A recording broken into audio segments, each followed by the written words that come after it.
오늘 우리의 인생의 삶을 살아가면서 왜 은혜를 받아야 하며 하나님께서는 왜 우리에게 은혜를 더 큰 은혜를 주시길 원하는가에 대해서 살펴보고자 원합니다. 프랭클린 홀이라는 사람이 있었습니다. 학자가 말하기를 사람이 살아가는데 절대로 필요한 조건 4가지가 있다는 것입니다. 첫 번째로 사람은 맑은 공기를 마셔야 된다는 것입니다. 사람이 공기를 마시지 않고 호흡을 하지 못하면 죽을 수밖에 없는 것입니다. 두 번째로 사람은 맑은 공기를 마실 뿐 아니라 물을 마셔야 된다는 것입니다. 우리가 물을 마시지 못하면 죽을 수밖에 없습니다. 그래서 사람은 맑은 물을 마셔야 돼요. 세 번째로 사람은 잠을 자야 된다는 것입니다. 잠을 자지 않고는 도저히 살 수가 없다는 것입니다. 그래서 하나님께서는 성경에 보면 사랑하는 자에게 잠을 주신다라고 말하고 있습니다. 네 번째로 우리는 음식물을 먹어야만이 살 수가 있습니다. 이 4가지 조건이 갖춰질 때에 우리가 건강하게 살아갈 수 있다는 것입니다. 육신의 생명을 유지하는 데 있어서 이런 조건이 있듯이 우리 영혼을 건강하게 유지하는 데에도 성경에는 말씀하고 있습니다. 하나님의 은혜를 받아야만이 우리 영혼이 건강해진다는 것입니다. 성경에서는 믿음의 인물들이 신앙의 고백을 할 때 그들은 하나님의 은혜로 제사함을 받았고, 그리고 하나님의 은혜로 구원을 받았고, 하나님의 은혜로 축복을 받았고, 하나님의 은혜로 말미암아 형통한 삶을 누리게 되었다고 말합니다. 신약 성경에서 많이 쓰이는 단어 중에 하나는 은혜란 단어입니다. 이 은혜의 단어, 신약의 이 헬라어 원어의 말은 카리스입니다. 카리스. 이 카리스 원문의 뜻은 은혜, 은총, 아름다움, 행복, 최상의 이 의미가 담겨져 있어요. 그래서 이 은혜란 이 말, 카리스란 이 말은 받을 자격이 없지만 무조건 베푸시는 하나님의 선물이다. 나는 아무 받을 자격이 없는데 하나님이 무조건 부어주신 이걸 은혜라. 하나님의 선물. 그래서 에베소서 2장 8절과 9절에 보시면 너희는 그 은혜에 의하여 믿음으로 말미암아 구원을 받았나니 이는 너희에게서 난 것이 아니요 하나님의 선물이라. 우리가 구원받은 것, 우리가 믿음을 갖게 된 것, 하나님의 은혜로 말미암아 되었다는 거예요. 하나님의 은혜로 되었기 때문에 하나님이 우리에게 주신 선물이라는 거예요. 선물이라는 것은 내가 노력해서 받은 것이 아니라 내가 아무 하는 일 없이 정말 자격도 없는데 불구하고 누가 탁 주는 걸 갖고 선물이라는 거예요. 그래서 행위에서 난 것이 아니니 이는 누구든지 자랑하지 못하게 하려 합니다. 우리가 은혜를 많이 받았다 한들 이것은 내가 행위로 받은 것이 아니고 하나님이 그냥 주셨어요. 그래서 우리가 자랑할 수가 없다는 거예요. 우리는 구원도 하나님께서 값없이 주시는 선물이었고 믿음도 하나님께서 값없이 주시는 그런 은혜의 선물이었어요. 하나님의 사랑을 받은 것도 우리는 값없이 하나님이 우리를 사랑해 주신 은혜였습니다. 유대인들의 인사는 하나님의 은혜가 너에게 함께 있을지어다, 이 살롬이거든요. 다시 나서 살롬, 이 하나님의 평강, 당신이 평강하길 원합니다. 이 말은 하나님이 당신에게 은혜를 주셨기 때문에 평강하다 이 말이에요. 오늘 우리의 인생에 평강하고 이렇게 행복하게 살 수 있는 것은 하나님이 은혜를 부어주셨기 때문이다.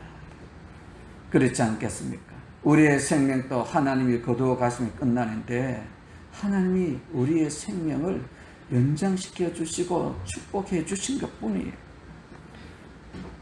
그래서 하나님은 우리에게 은혜 주시길 원한다는 거예요. 고린도후서 9장 8절에 보시면 하나님이 능히 모든 은혜를 너에게 넘치게 하여 주시길, 모든 은혜를 너에게 넘치게 하여 주시길, 넘치게 하시나니 이는 너희로 모든 일에 항상 모든 것이 넉넉하여 모든 착한 일에 넘치게 하려 합니다. 하나님이 모든 은혜를 우리에게 넘치게 부어주시면 우리로 하여금 살아가는데 모든 일에 행복하고 넘치는 복을 받게 하기 위해서 우리에게 이런 은혜를 주신다는 것이에요.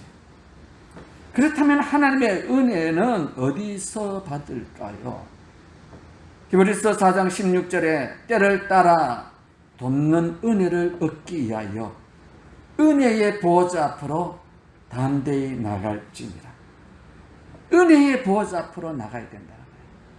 때를 따라 돕는 은혜를 얻기 위하여 우리는 하나님의 은혜의 보호자 앞으로 나갈 때 그 은혜를 받을 수 있다는 거예요. 은혜의 보호자는 하나님이 계신 거. 오늘 우리가 예배를 드리는 것은 바로 하나님 앞에서 은혜의 보호자 앞에서 내리는 그 은혜를 받기 위해서 모였던 것이에요. 그래서 교회의 역할은 두 가지가 있어요. 하나님은 영광의 보호자가 있고 은혜의 보호자가 있는 거예요. 하나님이 계신 그곳에는 하나님, 우리 성도들이, 우리 그리스도인이, 하나님의 자녀들이 해야 할 일은 하나님께 영광을 돌리는 거예요. 하나님의 영광의 보호자에서 하나님이 우리의 영광을 받으시고 기뻐하시고 즐거워하실 때 하나님은 그 영광의 보호자에서 은혜의 보호자를 통해서 우리에게 은혜를 베풀어 주시는 거예요. 고린도전서 10장 31절에 바울 사도는 말합니다. 그런즉 너희가 먹든지 마시든지 무엇을 하든지 다 하나님의 영광을 위해서 하라. 하나님께 영광을 돌리는 삶, 하나님을 기쁘시게 하는 삶, 하나님을 즐겁게 하는 삶을 살아갈 때에 하나님은 은혜의 보호자에서 우리에게 은혜를 베풀어 주신다는 거예요. 본문 6절에 보시면 그러나 더 큰 은혜를 주시나니, 하나님은 은혜의 보호자에서 우리에게 더 큰 은혜를 주신다는 거예요. 야고보 사도는 이렇게 말합니다. 그러나 더 큰 은혜를 주시나니 그러므로 일러스되 하나님이 교만한 자를 물리치시고 겸손한 자에게 은혜를 주신다. 겸손한 자에게 하나님이 은혜의 보호자에서 은혜를 베풀어 주신다는 거예요. 그래서 겸손한 자는 어떤 자를 가리키는가? 7절부터 10절까지 나옵니다. 그런즉 너희는 하나님께 복종할지어다.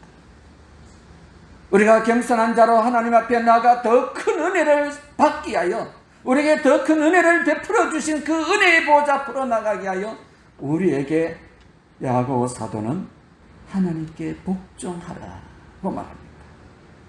그리고 우리는 겸손한 자로 하나님의 은혜를 받기 위하여 8절에 보면 하나님을 가까이 하라. 그리하면 너희를 가까이 하시리라. 그리고 10절에 보면 주 앞에서 낮추라. 그러면 주께서 너희를 높여주시는 그 은혜가 나타날 것이다. 오늘 우리는 7절 말씀을 중심으로 해서 하나님 앞에 겸손한 자로 우리가 은혜를 받기 위하여 우리가 해야 할 일은 야고보 사도는 너희는 하나님께 복종할지어다 하고 있습니다. 그러면 마귀가 너희를 피할 것이다. 이 복종하다, 이 헬라의 그 성경 원어의 말은 히포타케티란 단어가 있습니다.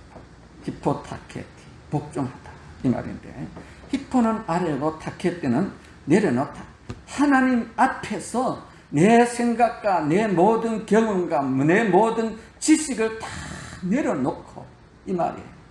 하나님 앞에 내 경험과 내 지식을 다 내려놓고 내 모든 것은 포기하고 하나님 말씀을 받아들인다. 이것이 겸손, 이것이 복종이에요. 즉 하나님의 권위 아래로 내가 내려앉는 거예요. 그래서 하나님의 권위 앞에 내 생각과 내 의지와 내 모든 지식과 내 모든 경험을 다 포기해버리고 하나님 당신이 말씀한 것을 내가 받겠습니다. 이게 복종이에요. 야고보서 4장 1절에 보면 너희 중에 싸움이 어디로부터, 다툼이 어디로부터 나느냐 하고 있어요.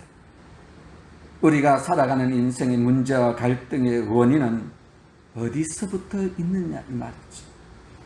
하나님과 사람에 대해서 내 생각과 내 주관과 내 고집을 꺾지를 않고 주장을 하게 된다면 다툼과 싸움이 일어난다.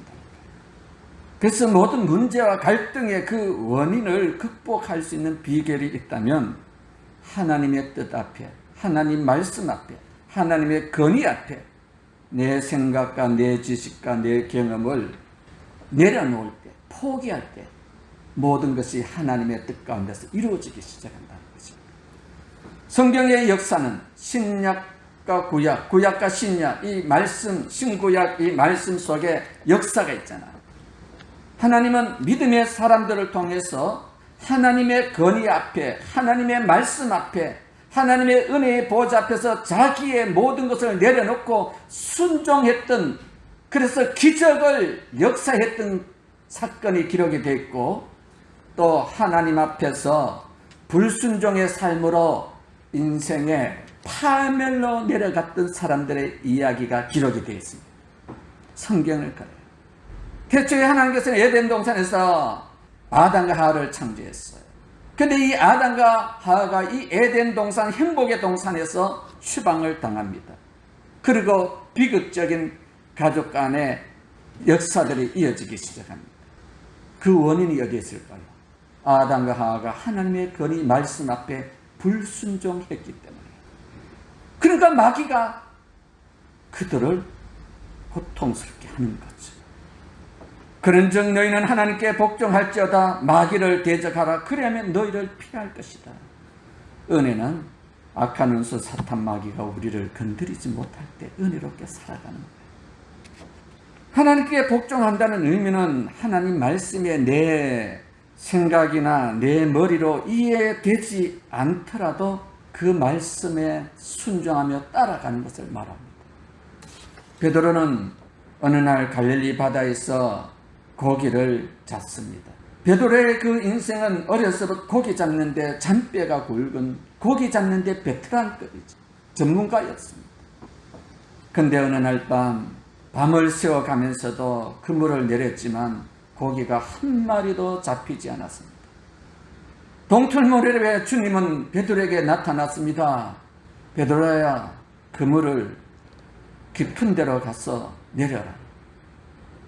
그때 베드로는 주의 말씀에 의지하여 내 경험과 내 지식으로는 도저히 이해가 되지 않지만 주의 말씀에 의지하여 그물을 내리리라. 그러면서 베드로가 하나님 말씀 앞에 자기를 복종시키고 자기 생각과 자기 경험과 자기 지식을 다 포기해버리고 주님의 말씀을 받아들이면서 순종했을 때에 그물이 찢어지는 그런 놀라운 기적, 2배를 가득하게 채우는 기적을 맛보게 됩니다. 우리가 잘 알고 있는 이랜드 그룹이 있습니다. 그 그룹의 회장은 박선수 회장입니다. 그분은 1980년 9월 달에 500만 원을 빌려가지고 이대 입구에 조그만 가게 점포를 세놓습니다. 젊은이들이 좋아하는 저가품의 이 유니폼을 동대문 시장에서 띄어서 장사를 하기 시작합니다. 근데 지금은 500만 원으로 시작한 그 사업이 오늘날 우리 대한민국의 큰 그룹입니다. 이 박승수 회장님의 그 특징은 죽어가는 회사와 합병을 하면 살려낸다는 신화가 있다는 거예요. 어떤 회사가 도산을 당하고 안 된다는 그 기업과 합병을 하면은 박승수 회장은 그 합병하는 곳마다 성공적인 역사를 이뤘다는 거예요. 하는 것마다 잘 된다는 거예요. 그래서 많은 사람들이 그에게 당신의 성공 비결이 뭐냐고, 어떻게 해서 그런 성공적인 삶을 살게 되느냐고, 그 비결이 뭐냐고 묻는다는 거예요. 그때마다 이 회장님은 자신 있게 말하는데 하나님을 경외하면서 그분의 뜻에 복종하라는 것입니다. 나는 하나님을 경외하면서 하나님 말씀 앞에 나는 전적 복종을 하고 살아왔습니다. 나는 내 자신을 다 비우고 하나님 말씀 앞에 청지기 같이 맨손으로 시작했기 때문에 당신이 말씀하는 이 말씀 앞에 내가 순종하겠나이다. 주님이 나에게 맡겨주신 것, 주님이 거두어가시면 주님의 뜻이니까 나는 주님이 원하시는 기업을 만들겠다는 거죠. 하나님께서는 항상 우리에게 큰 복을 주시길 원하고 계시기 때문에 우리가 받을 그릇만 준비가 되면 하나님은 언제든지 우리가 준비된 그릇 위에 복을 부어 주신 분이라는 것이죠. 성경은 우리에게 정확한 해답을 말해주고 있습니다. 우리가 하나님께 받을 은혜의 그릇만 준비하면 하나님은 언제든지 우리에게 은혜를 부어 주신 분이에요. 그러나 더 큰 은혜를 주신다고 하고 있습니다. 하나님은 더 큰 은혜를 주시되 어떠한 자에게 주시느냐? 겸손한 자에게 부어 주신다는 거예요. 그러면 겸손한 자는 어떠한 삶을 살아가는 자? 하나님 말씀 앞에 복종하는 자라는 것이죠. 빌립보서 2장 8절에 보면 우리 예수님은 바울서도는 이렇게 말씀하고 있어요. 사람의 모양으로 나타나사 자기를 낮추시고 죽기까지 복종하셨으니 하고 있습니다. 우리 예수님이 이 땅에 오셔서 하나님의 말씀에 죽기까지 복종하셨다는 거예요. 십자가에서 죽으라면 우리 예수님은 십자가에 죽었다는 것이죠. 복종이라는 이 말은 하나님 앞에 내 생각과 내 경험과 내 지식 모든 것을 내려놓을 때에 그때 복종이 일어난다는 것이죠. 하나님은 어느 날 노아를 부르십니다. 그러면서 평지도 아닌 산꼭대기에 잣나무로 방주를 지으라는 거예요. 아니 비도 오지 않는 이날에 산꼭대기에 방주를 지어서 뭘 하겠다는 거예요. 동네 사람들은 비아냥거립니다. 노아에게도 물론 갈등이 많았지만 그 모든 갈등을 끊어버리고 하나님이 지으라는 말씀 그대로 방주를 짓기를 시작하는 것입니다. 창세기 6장 22절에 보면 믿음으로 노아는 하나님이 자기에게 명하시는 대로 다 준행하였더라 하고 나옵니다. 아브라함에게 독자 이삭이 있었습니다. 하나님은 어느 날 아브라함에게 나타납니다. 내 독자 이삭을 모리아 산에 번제로 드리라는 겁니다. 아니 100살에 난 이 귀한 자식을 모리아 산에 번제로 각을 떠서 불태워 죽이라, 이게 말이 됩니까? 그러나 아브라함은 자기 생각과 자기 경험과 자기 모든 것들을 다 내려놓고 하나님 말씀에 복종을 합니다. 그랬을 때 하나님은 아브라함을 믿음의 자손으로 축복의 통로로 사용하기 시작했다는 것입니다. 바로 이것이 성경의 역사입니다. 오늘 우리는 성경 시대는 아니지만 우리는 이 성경 말씀을 읽고 우리 하나님의 자녀가 된, 우리가 하나님의 은혜를 받은, 하나님께 선물을 받은 우리는 어떻게 살아가야 되는가? 더 큰 은혜를 어떻게 하면 받을 수가 있는가? 야고보 사도는 겸손하라는 것입니다. 겸손한 삶을 살기 위해서 첫 번째로 하나님 앞에 복종하는 삶을 살라는 것입니다. 오늘날 우리 몸에는 사람들이 다 두려워하는 질병이 있는데 그것은 바로 암이란 무서운 병이 있습니다. 암이란 것은 몸 안에 나쁜 세포가 생겨서 일으키는 병입니다. 그래서 의사들은 암을 미친 세포라고 해요. 세포도 건강한 세포가 있고, 건강한 우리 몸이 이렇게 건강한다는 것은 우리 몸이 건강한 세포로 구성이 됐기 때문에 우리 몸이 오늘날 건강한 거예요. 우리 몸에는 하루에도 헤아릴 수 없는 많은 세포들이, 건강한 세포들이 막 번식이 되고 있습니다. 그래서 그 건강한 세포가 분열되고 증식하면서 우리 몸이 건강을 유지하고 있는 거예요.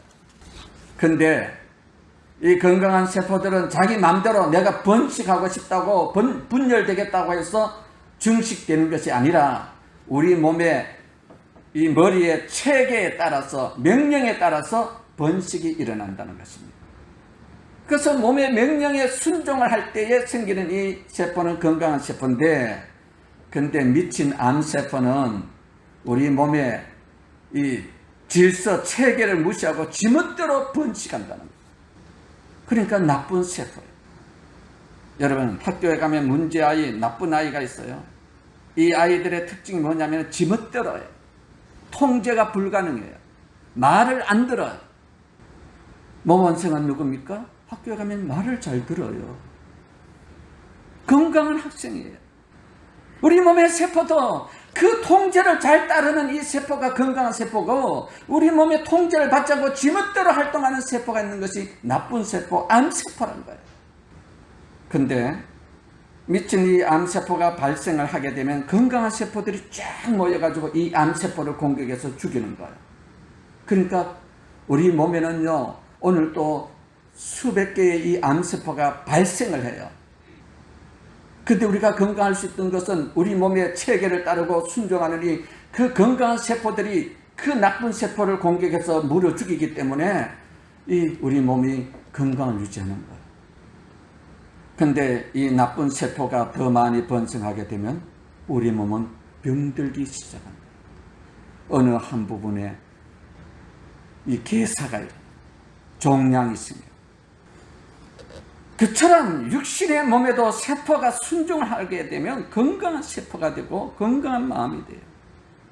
근데 우리 몸에 불순종하는 이 나쁜 세포가 형성이 되면은 우리 몸은 망가진다. 그처럼 우리의 영혼의 건강도 하나님 말씀에 우리가 복종하고 순종할 때에 우리 영혼이 건강하게 되는 거예요. 근데 우리 영혼에 병이 들기 시작할 때는 언제 들기 시작하냐? 하나님 말씀에 불순종. 우리가 하나님의 말씀에 복종하고 하나님 앞에 겸손히 나가면 하나님 우리에게 더 큰 은혜를 부어주시고 하는 일마다 잘되게 하실 건데, 우리의 영혼이 자꾸 이게 나쁜 세포처럼 불순종의 것이 드러나기 시작하면 안 되는 거예요. 오늘 우리의 인생 성경의 역사를 보면 믿음의 사람들은 하나님의 말씀에 복종했다는 거예요. 야고보 사도는 흩어져 있는 그 당시에 초대교회 성도들이 핍박을 받고 어려운 가운데 있지만 우리가 하나님 앞에 더 큰 은혜를 받아야 됩니다. 하나님 우리에게 더 큰 은혜를 베풀어 주시길 원하는데, 겸손한 자에게 하나님은 은혜를 베풀어 주시고 교만한 자는 물리칩니다. 우리가 겸손한 자가 되기 위해서 그런즉 우리는 하나님께 복종할지어다. 그러면 마귀는 저절로 물러갈 것이다. 하나님의 은혜로 우리의 영혼이 잘 될 줄로 믿습니다. 출애굽기 40장에 보면 여호와께서 명령하신 대로 이 말씀이 계속 나와요. 명령하신 대로 이스라엘 백성들이 광야에서 성막을 지을 때 여호와의 명령하신 대로 순종했더니 그러면서 하나님의 은혜가 계속 나타나기 시작합니다. 종교개혁을 일으켰던 루터의 말입니다. 나는 기적을 일으키는 사람이 되기보다는 하나님 말씀에 복종하는 사람 되기를 원한다. 나는 어떤 기적을 행하는 그런 자가 되기를 원하는 것보다도 나는 하나님 말씀 앞에 복종하는 삶을 살기를 원한다. 세상에서 가장 위대한 사람은 하나님의 말씀에 복종하는 사람들이었습니다. 오늘 우리의 인생 연약하지만 하나님 말씀 앞에 내 자신을 내려놓고 말씀 앞에 내 자신을 포기해 버릴 때에 하나님은 내 인생을 이끌어가기 시작할 것이고 더 큰 은혜를 부어주실 것이고 하나님이 우리가 살아가는 동안에 늘 동행하는 그런 은혜의 복을 내려주실 줄 믿습니다. 더 큰 은혜가 우리 마음속에 흡족하게 내리기를 주의 이름으로 축원드립니다.